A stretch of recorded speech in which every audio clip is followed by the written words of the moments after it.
आज हम बात करेंगे एक ऐसे शाही शख्सियत की जिन्होंने अपने सुनहरे महलों को छोड़कर सियासत के मैदान में कदम रखा और इतिहास के पन्नों में अपनी अमिट छाप छोड़ी। जी हाँ, हम बात कर रहे हैं जोधपुर के महाराजा हनवंत सिंह राठौड़ की, जिन्हें राजस्थान में राजघरानों की राजनीति में उतरने का पहला साहसी राजा माना जाता है। 28 साल की छोटी उम्र में उन्होंने न सिर्फ एक नई पार्टी बनाई बल्कि तत्कालीन मुख्यमंत्री को धूल चटाकर मारवाड़ में कांग्रेस का सूपड़ा साफ कर दिया। लेकिन उनकी कहानी में एक दुखद मोड़ भी है। उनकी जिंदगी, सियासी सफर और एक ऐतिहासिक पल को जानते हैं जिसने उन्हें सियासत की दुनिया में पहला राजा के तौर पर स्थापित किया। नमस्कार, मैं जानिशा और आप देख रहे हैं भारत रफ्तार। हनवंत सिंह राठौड़ का जन्म 16 जून 1923 को जोधपुर के शाही राठौड़ वंश में हुआ था। उनके पिता महाराजा उम्मेद सिंह जोधपुर रियासत के शासक थे और उनकी मां रानी शिवनाथ कंवर थी। हनवंत सिंह की परवरिश शाही ठाट बाट और ऐश्वर्य के बीच हुई थी, लेकिन उनकी सोच हमेशा से आम जनता के करीब थी। 1947 में जब वे सिर्फ 24 साल के थे, उनके पिता की मृत्यु के बाद वे जोधपुर रियासत के 24वें शासक बने। उस समय भारत आजादी की दहलीज पर खड़ा था और रियासतों को भारत या पाकिस्तान में विलय का फैसला करना था। हनवंत सिंह ने शुरू में जोधपुर को स्वतंत्र रखने या पाकिस्तान में विलय करने का विचार किया, क्योंकि मोहम्मद अली जिन्ना ने उन्हें कई लुभावने वादे किए थे, जैसे बंदरगाह, रेलवे और अनाज की आपूर्ति। लेकिन सरदार वल्लभ भाई पटेल और उनके सचिव वीपी मेनन ने सूझबूझ और सख्ती ने हनवंत को भारत में विलय के लिए राजी कर लिया था। 11 अगस्त 1947 को आजादी से 4 दिन पहले हनवंत सिंह ने भारत में विलय के दस्तावेज पर हस्ताक्षर किए और जोधपुर भारत का हिस्सा बन जाता है। लेकिन हनवंत सिंह की असली सियासी पारी शुरू हुई 1952 में, जब उन्होंने महलों की शाही जिंदगी को छोड़कर राजनीति में कदम रखा। ये वो समय था जब आजाद भारत में पहला आम चुनाव होने जा रहा था। हनवंत सिंह ने जोधपुर में अखिल भारतीय राम राज्य परिषद नाम की अपनी पार्टी बनाई और मारवाड़ की सियासत में तहलका मचा दिया था। उन्होंने जोधपुर की सरदारपुरा मतलब तब का जोधपुर बी सीट से तत्कालीन मुख्यमंत्री जयनारायण व्यास के खिलाफ चुनाव लड़ने का फैसला किया। जयनारायण व्यास उस समय राजस्थान के सबसे ताकतवर नेताओं में से एक माने जाते थे और वे 2 सीटों जोधपुर बी और जालौर ए से चुनाव लड़ रहे थे। लेकिन हनवंत सिंह की लोकप्रियता ऐसी थी कि उन्होंने दोनों ही सीटों पर व्यास को करारी मात दी।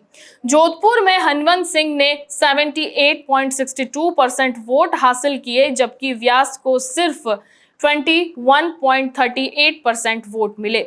मारवाड़ के 6 जिलों जोधपुर, जैसलमेर, सिरोही, पाली, जालौर और बाड़मेर की 26 विधानसभा सीटों में से कांग्रेस एक भी सीट नहीं जीत पाई। ये हनवंत सिंह की धमक का नतीजा था कि जिसने कांग्रेस को रौंद दिया था। हनवंत सिंह की ये जीत सिर्फ एक चुनावी सफलता नहीं थी, बल्कि ये एक नए युग की शुरुआत मानी जाती है। जहां राजघरानों ने सियासत में कदम रखा, वह पहले राजा थे जिन्होंने अपनी पार्टी बनाकर चुनाव लड़ा और साबित किया कि शाही खून सिर्फ महलों तक सीमित नहीं, बल्कि वो जनता के बीच भी अपनी जगह बना सकता है। उनकी पार्टी ने मारवाड़ की 4 लोकसभा सीटें जोधपुर, बाड़मेर, जालौर, सिरोही, पाली और नागौर पाली भी जीत ली। हनवंत सिंह की ये जीत उनकी नेतृत्व क्षमता और जनता के बीच उनकी जबरदस्त लोकप्रियता का सबूत बनकर सामने आई। इतिहासकार प्रोफेसर LS राठौड़ अपनी किताब लाइफ एंड टाइम्स ऑफ महाराजा हनवंत सिंह में लिखते हैं कि हनवंत सिंह में गजब का आकर्षण था और उनकी लोकतांत्रिक भावना ने कांग्रेस के दिग्गजों को धूल चटा दी थी। लेकिन इस कहानी में एक दुखद मोड़ भी आता है। 26 जनवरी 1952 को जब मतगणना चल रही थी, हनवंत सिंह को खबर मिली कि वे जयनारायण व्यास के खिलाफ अच्छी खासी बढ़त बना चुके हैं। उत्साहित हनवंत सिंह ने दूसरी सीटों का हाल जानने के लिए अपने निजी विमान से निकले। वहां एक कुशल पायलट थे और अक्सर खुद ही विमान उड़ाते थे। उस दिन उनकी प्रेमिका अभिनेत्री जुबैदा भी उनके साथ थी। जुबैदा ने हिंदू धर्म अपनाकर विद्या रानी राठौड़ बनकर हनवंत से शादी की की थी और दोनों का एक बेटा भी था, हुकुम सिंह राठौड़ भी। लेकिन जोधपुर के करीब 70 किलोमीटर दूर उनका विमान एक तार से टकराकर क्रैश हो गया। इस हादसे में हनवंत सिंह और जुबैदा दोनों की मौत हो गई। ये खबर इतनी चौंकाने वाली थी कि मारवाड़ में शोक की लहर दौड़ गई। उनकी जीत की घोषणा होने से पहले ही उनकी जिंदगी का अंत हो गया और वे ना तो विधानसभा में पहुंच सके, ना ही लोकसभा में। हनवंत सिंह की निजी जिंदगी भी उतनी ही चर्चित रही है जितनी उनकी सियासत की जिंदगी। 1943 में 20 साल की उम्र में उन्होंने धांगध्रा की राजकुमारी कृष्ण कुमारी से शादी की, जिनसे उनके 3 बच्चे हुए। बेटा गज सिंह राठौड़, जो बाद में जोधपुर रियासत के उत्तराधिकारी बने, और 2 बेटियां शैलेश कुमारी और चंद्रेश कुमारी। 1948 में उनकी मुलाकात 19 साल की स्कॉटिश नर्स सैंड्रा मैकब्राइड से हुई और दोनों ने शादी कर ली, लेकिन ये रिश्ता ज्यादा नहीं चला और तलाक हो गया। इसके बाद उनकी जिंदगी में आई अभिनेत्री जुबैदा, जिनके साथ उनकी प्रेम कहानी ने खूब सुर्खियां बटोरी। हनवंत सिंह न सिर्फ एक राजा थे बल्कि एक उत्साही जादूगर, पोलो के शानदार खिलाड़ी और हवाई जहाज उड़ाने के शौकीन भी थे। उन्होंने 600 जादूगरों के मशहूर मैजिक सर्कल क्लब में अपनी कला का प्रदर्शन कर उसकी सदस्यता हासिल की थी। हनवंत सिंह ने सियासत ने राजस्थान के राजघरानों के लिए एक नया रास्ता खोल दिया था।